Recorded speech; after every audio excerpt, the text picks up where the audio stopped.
Salut à tous, on se retrouve aujourd'hui pour parler du Paris Saint-Germain ce dimanche 28 janvier et on commence tout d'abord avec le match du jour car ce soir le Paris Saint-Germain joue au Parc des Princes contre l'équipe de Brest.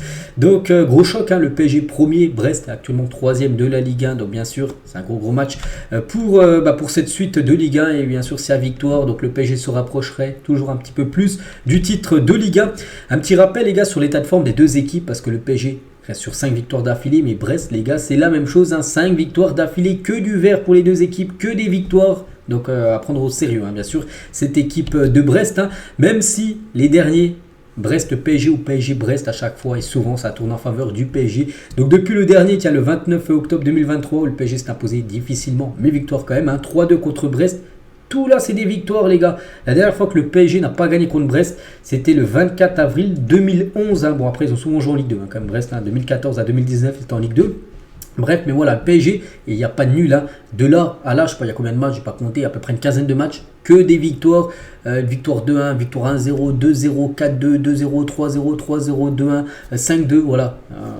Que des victoires. Donc, on peut voir que l'état de forme et même les dernières rencontres sont plutôt en faveur du PSG. Mais là, l'équipe de Brest, contrairement aux autres fois où le PSG les affrontait, là, ça ne joue pas le maintien côté Brest. Ça joue des places pour jouer la Ligue des Champions tout simplement. Donc voilà, un adversaire à prendre au sérieux en espérant que cette magnifique série se poursuivre, on peut dire ce soir, avec une nouvelle victoire contre cette équipe qui réussit plutôt bien à l'équipe du PSG.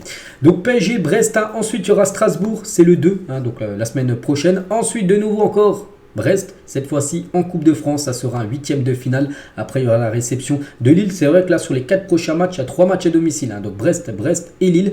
On peut même prendre ceux aussi en compte. Sur les 5 prochains matchs, il y a 4 matchs à domicile. Si on prend en compte celui de la Real Sociedad et un déplacement à Strasbourg. Donc voilà, cette série-là de rencontres, bien sûr, est pas mal au Parc des Princes. Les collaborations du PSG de Jordan au fil des années, parce que vous savez que le 4e maillot a été dévoilé, c'était mercredi, là, il y a quelques jours. Donc je sais pas, peut-être le PSG ce soir jouera avec son 4e maillot, je sais pas, j'ai peu vu d'infos, ça sera le maillot domicile, maillot extérieur, enfin peut-être pas extérieur donc c'est à domicile, mais ça se peut que le PSG porte son 4e maillot ce soir, j'en sais rien. Et par exemple, le 3e maillot cette saison, le noir, et le 4e maillot qui a été dévoilé mercredi. Par exemple, la saison dernière, on peut voir aussi les maillots avec la collaboration Jordan, parce que là aussi les deux maillots sont Jordan, donc là la même chose.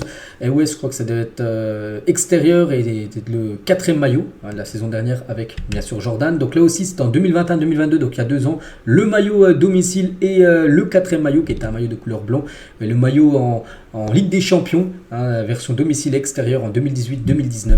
Donc voilà, quelques maillots aussi de cette saison et des années précédentes, à quoi ça ressemblait. Et retour sur les 4e maillots du PSG, donc le dernier, on sait en bas à droite, c'est celui de cette année. Par exemple, la saison dernière, c'était le maillot noir, ensuite il y a eu un maillot blanc, il y a eu un maillot violet, il y a eu un maillot noir avec le bleu-blanc-rouge en plein milieu, il y a eu le maillot blanc en 2018-2019. On continue les gars, on va parler des finances du club.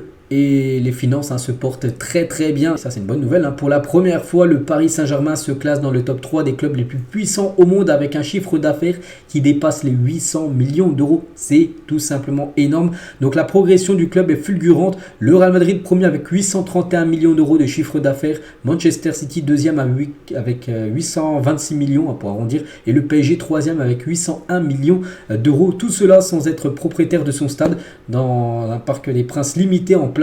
C'est vrai, c'est énorme parce qu'on pense que le PSG serait propriétaire, bien sûr plus de revenus et le PSG aura un stade plus grand, plus de revenus avec la billetterie, tout ça. Et le PSG pourrait pourquoi pas être deuxième, voire premier club le plus puissant au monde. Mais déjà troisième, c'est énorme. Regardez, tiens, ce tableau. Donc il y a le Real, je vous ai dit, 831, City 825 et le PSG 801. 1 million de plus que par rapport au Barça qui est quatrième. Donc voilà. Les finances se passent très très bien les gars, il n'y a rien à dire. Du côté bien sûr du club qui est, on va dire c'est très bien géré. Et ça bien sûr c'est une très bonne nouvelle. On continue, on va parler de Xavi Simons. Jusqu'à présent, Xavi Simons fait son retour au PSG cet été sans option d'achat. Cependant, Leipzig envisage un nouveau prêt jusqu'à l'été 2025. Donc normalement là il doit revenir. 1er juillet les gars, il retour à Paris. Mais Leipzig aimerait de nouveau l'avoir encore en prêt. Une saison de plus. Les négociations entre les clubs auront lieu dans les mois à venir alors que Simons aspire à une autre saison avec Leipzig et Paris est ouvert à la discussion. Voilà actuellement la situation. du jeune Xavi Simons. Moi je trouve que c'est dommage. Il faut le faire revenir et le faire jouer, hein, le laisser dans l'équipe première parce que je pense qu'il pourrait vraiment être très utile, hein, le jeune néerlandais. Concernant Hugo Ekitike, donc le PSG, on a déjà parlé il y a quelques jours et a encore récemment rejeté la première proposition de Francfort, hein, pour Hugo Ekitike. Elle consistait à un prêt avec une option d'achat de 20 millions d'euros, bonus inclus. Malgré cela, le joueur et le club allemand ont déjà convenu des grandes lignes d'un contrat, mais pour l'instant pour le PSG c'est pas assez, hein, 20 millions, il va falloir augmenter son offre, hein, du côté de Francfort, sinon le PSG ne le vendra pas, enfin pas pour ce prix-là. Ils veulent le vendre, mais 20 millions, c'est vrai que ça fait quand même peu, hein, surtout quand on sait que le PSG l'a acheté 36 millions d'euros l'été dernier, enfin c'était l'été il y a 1 an et demi. Insatisfait de son rôle au Bayern Munich, Kimmich pense à un départ l'été prochain. Sous contrat jusqu'en 2025, l'Allemand est pisté par le PSG et le FC Barcelone. Le PSG doit foncer sur le dossier. Point d'interrogation, ben oui, on sait que déjà le PSG a essayé, hein, sur ce mercato, ça n'a pas été possible. Le joueur a même dit, hein, il ne quitte pas le club du Bayern en plein milieu de saison. Après l'été prochain, hein, il restera plus qu'un an de contrat, et là le PSG aura toutes ses cartes, hein.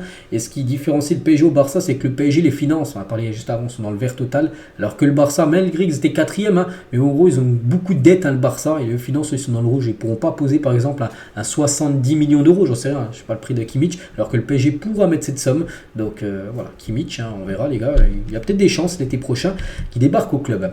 Regardez aussi, vu que là on arrive dans les derniers jours du mercato, on est le 28 aujourd'hui, donc la semaine prochaine, hein, le premier c'est encore ouvert, hein. Ça sera le 1er février à minuit où ça sera fini. Et quelques transferts, tiens, qui ont été faits ces dernières années. Tiens, Paredes, les gars, qui avait été vendu pour 40 millions d'euros. Je sais pas, tiens, Cabaye, bon là on remonte en 2014 à 25 millions d'euros. Voilà, c'est quelques photos que j'ai pu voir. Je sais pas, tiens, Guedes qui avait été vendu 30 millions d'euros. Draxler qui avait été vendu 36 millions d'euros. Je sais pas si c'est vendu quand c'est en vert ou acheté. Non, je sais plus trop. Donc voilà, concernant bien sûr tous ces joueurs. Et regardez les plus gros transferts du Paris Saint-Germain. Ah, bien sûr, le top 5 a toujours Neymar en tête, bien sûr, 222. Devant Mbappé, 180. Et Kolo Muani, 95. Hakimi, 68. Et Gonzalo Ramos, 65.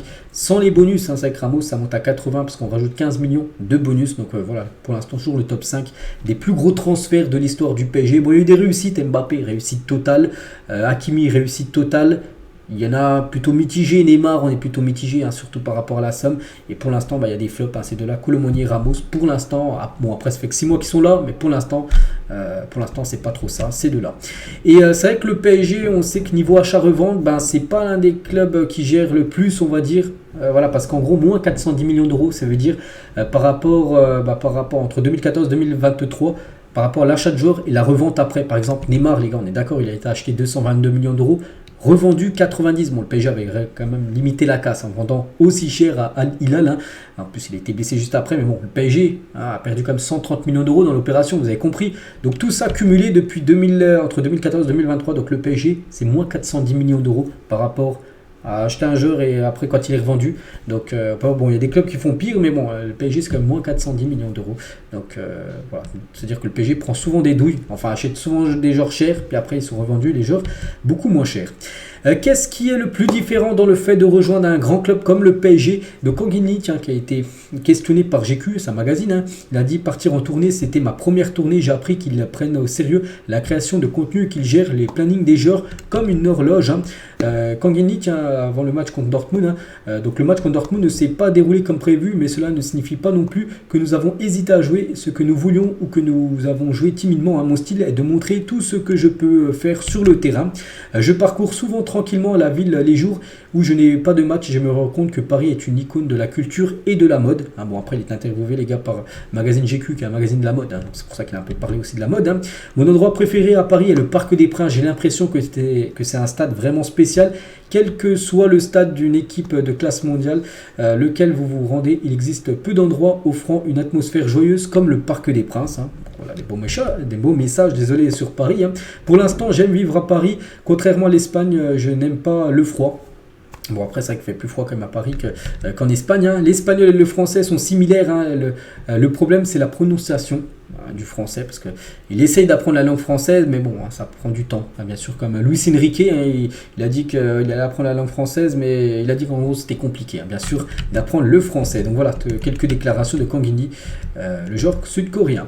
Le top 5 des meilleurs buteurs de l'histoire du PSG, un petit rappel les gars, tiens, ce 28 janvier, hein, donc Mbappé toujours meilleur buteur, 240 devant Cavani, 200 après, bon il est coupé en deux là, c'est Zlatan Ibrahimovic, hein, donc c'est 156 buts, après Il y a Neymar 118 buts et Pauletta 109 buts. C'est vrai que Pauletta à l'époque c'était lui le meilleur buteur, mais depuis son départ, Pauletta on peut voir qu'il y a 4 joueurs qui ont marqué plus de buts que lui. Dont Mbappé qui a quand même marqué plus du double.